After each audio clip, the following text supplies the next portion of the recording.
Donald Trump just had a disastrous interview with Sean Hannity on state regime media known as Fox. Donald Trump said that his meeting today with Vladimir Putin, which by all accounts was one of the worst meetings in American foreign policy history, Donald Trump says he gives himself a 10 on a scale of 1 to 10. He says it was amazing. Here, play this clip. If you had to grade it on a scale of 1 to 10? So I think the meeting was a 10 in the sense that we got along great, and it's good when, two big powers get along, especially when they're nuclear powers. We're number one, they're number two in the world. Then Donald Trump says that his advice to Ukraine is make a deal. Russia is very big and powerful, and you are not Ukraine. So Donald Trump leaves the meeting with Putin saying, you better do a deal, Ukraine, because you're weak compared to Russia. Just Putin talking points. Here, play this clip. What would your advice, based on today, when you talk to Vladimir Zelensky, what's your advice to... make a deal. Make the deal. Got to make a deal, yeah. Look, Russia's a very big power. And they're not. They're great soldiers, and they have great, but, they also had the best equipment. They had our equipment. Then Donald Trump starts talking to Sean Hannity about how Putin told Donald Trump that the American elections were rigged and that Donald Trump really won the 2020 election. Again, how deranged, delusional, and dangerous is this, that Donald Trump is regurgitating these ridiculous lies that Putin is saying to him. And this is what they were talking about at their meeting, these utter lies. Here, play this clip. Look, you can't run a country that way. Vladimir Putin said something, one of the most interesting things. He said, your election was rigged because you have mail-in voting. He said mail-in voting, every election. He said no country has mail-in voting. It's impossible to have mail-in voting and have honest elections. And he said that to me. It was very interesting because we talked about 2020. He said, you won that election by so much. And that's how he got it. He said, and if you would have won, we wouldn't have had a war. You'd have all these millions of people alive now instead of dead. And he said, and you lost it because of mail-in voting. It was a rigged election, but mail-in voting, Sean. Then Donald Trump is asked, well, you mentioned before that there would be severe consequences on Russia if there was no ceasefire from the meeting that you had. That's what you've been saying all week. So what are these severe consequences? Hannity asks, and Hannity gives some examples of what they could be. Donald Trump says, 2 weeks, 3 weeks, we can think about it. But why would we need severe consequences? Because the meeting went so well with Putin. So we don't need to have severe consequences. There doesn't need to be sanctions against Putin. How utterly pathetic is this? Here, play this clip. I didn't like looking. I was very sad to watch and see. When you talked before coming here about the consequences for Vladimir Putin being severe, I found that interesting. Severe would be defined by me. India doesn't buy your oil. The European Union won't buy it. And why in the back of my head was I thinking, wait a minute, Donald Trump just delayed a possible increase in tariffs on China. Why do I think that probably President Trump was thinking ahead that maybe if you had to, that would have been part of the consequences? Well, because of what happened today, I think I don't have to think about that. Now, I may have to think about it in 2 weeks or 3 weeks or something, but we don't have to think about that right now. I think the meeting went very well. All right. Do you ever think Hillary? Then Donald Trump says that if there were another meeting to take place between Russia and Ukraine and Europe, that Trump said, I may show up. I don't necessarily need to even be there at this point. What was the point of today other than to give Vladimir Putin the propaganda victory? Here's what Trump says. Let's play it. And it was very extensive. And we agreed on a lot of points. I mean, a lot of points were agreed on. But there's not that much. There's, one or two pretty significant items, but I think they can be reached. Now it's really up to President Zelensky to get it done. And I would also say the European nations, they have to get involved a little bit. But it's up to President Zelensky. I think we are, and if they'd like, I'll be at that next meeting. They're going to set up a meeting now between President Zelensky and President Putin. And myself, I guess, I didn't ask you about it. Not that I want to be there, but I want to make sure it gets done. And we have a pretty good chance of getting it done. Then Donald Trump continues this lie that he brought in $17 trillion from the Middle East, from Qatar and Saudi Arabia and the United Arab Emirates, when he's basically brought in no money from them. I mean, the entire GDP of Qatar is 150 billion. The entire GDP of the UAE is like 440 billion. This is all, every word of this is a lie. Play this clip. And you know, they say it. I was with also the King of Saudi Arabia, the head of Qatar, the head of UAE about 3 months ago now already. The time flies. And they put up $5.1 trillion investment in our country. And we have about $17 trillion coming into our country. The numbers like we've never seen before. And by the way, this is after 6 months. This is this is after 6 months. We never had numbers like that after years. Then Donald Trump talks about how he negotiated a lot of points on behalf of Ukraine, which wasn't even there. He goes, I think, we negotiated away a lot of the things that relating to Ukraine. Here, play this clip. By far, there's nothing even close.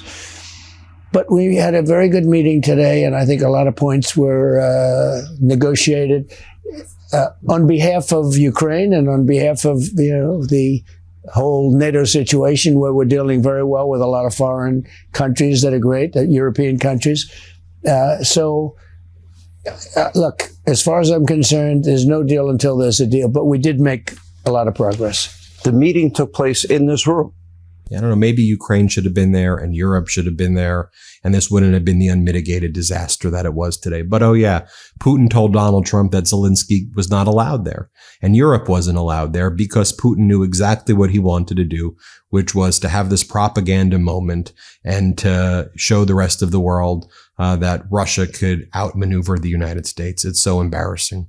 Speaking of so embarrassing, then Donald Trump claims that he's done deals with every country in the world, which he did not. He's done 0 deals. He's made a few fake deals with nothing on paper, nothing in writing that the countries deny have the terms that Trump lies about. But Trump says that he's done deals with every country, which is just quite literally the biggest lie. Play this clip. Family. Well, how many countries now have you made trade deals with, and how much is it incoming?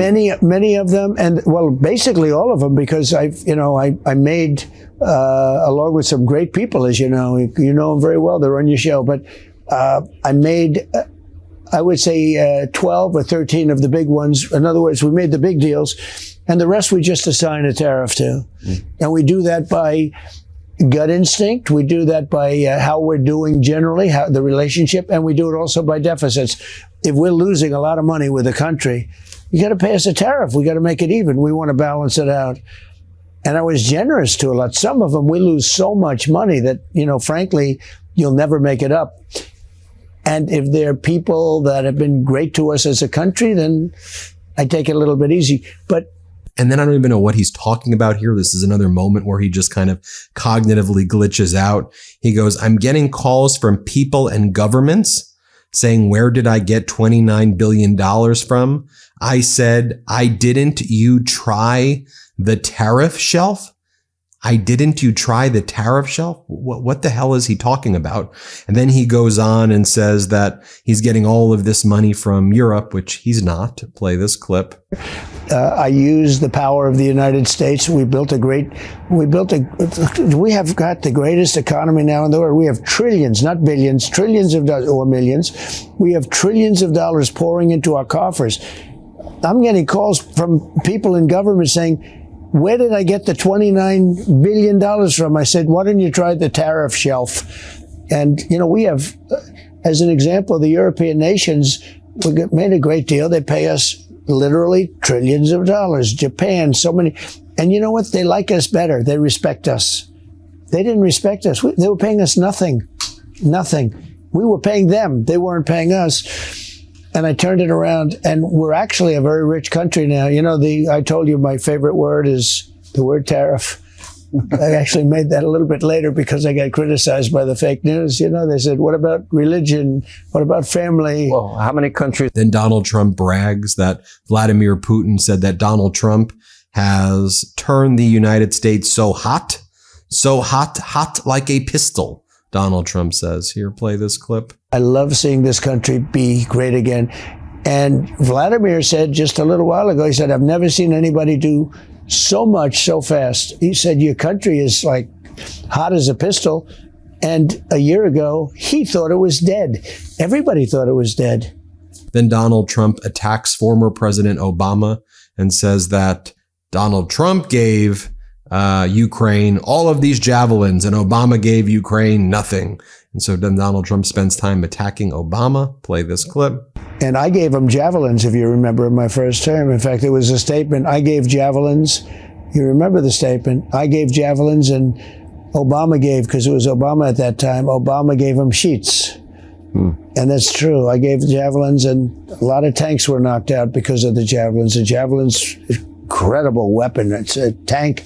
You know, you look at this big, powerful tank, it ends up being a ball of metal lying on the ground and burning. Then Donald Trump is asked, well, what's the thing that you said you couldn't reach an agreement on? Can you share with everybody what that is? Like what happened today, Donald, other than Putin mocking you and laughing at you, other than Putin's foreign minister, Sergei Lavrov, wearing a USSR t-shirt in Alaska and mocking you? What else actually happened today, Donald? Here, play this clip.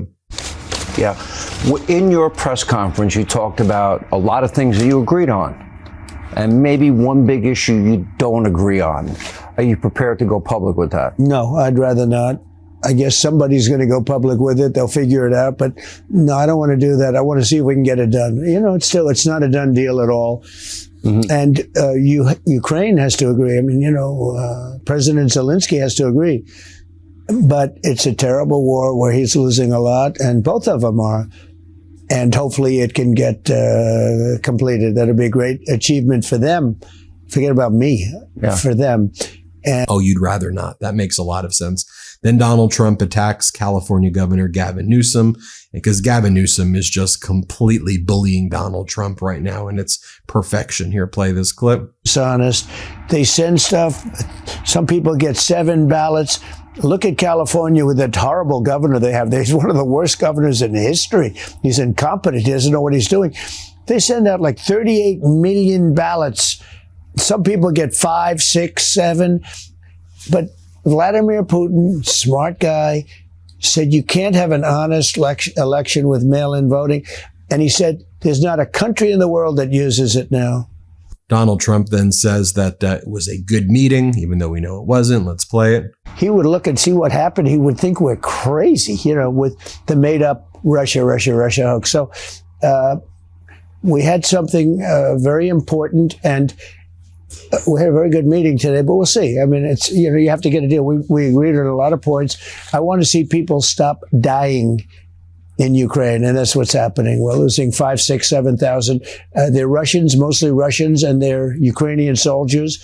There's some people dying in cities and towns where they're trying to blow up missile manufacturers and other things in some cities. I don't know if you know what's going on there, but there are a lot of people dying. And if we can end that war, it would be very good. And then Donald Trump says that Putin told him that there would never be a war if Donald Trump was in office. You would have given Putin all of Ukraine's land. That's what would have happened. But anyway, play the clip. But there are a lot of people dying. And if we can end that war, it would be very good. And I was very happy to hear him say, if I was president, that war would have never happened. Mr. President, that was my next question. He said at the joint press conference that and you have said this many, many times, and he confirmed for the world today, that if you were president, this wouldn't have happened. Did any of the specifics come up as to why he said that? It did. It doesn't matter at this point, but that this war should never have happened. You know, a lot of wars should never have happened. There you have it, folks. What a disastrous interview. I mean, how utterly humiliating. It's shameful, humiliating. There's nothing normal about that. We'll never normalize that behavior on the MeidasTouch Network. We'll always call it out. Hit subscribe. Let's get to 6 million subscribers, and thank you for watching. Can't get enough Meidas? Check out the Meidas Plus Substack for ad-free articles, reports, podcasts, daily recaps from Ron Filipkowski, and more. Sign up for free now at MeidasPlus.com.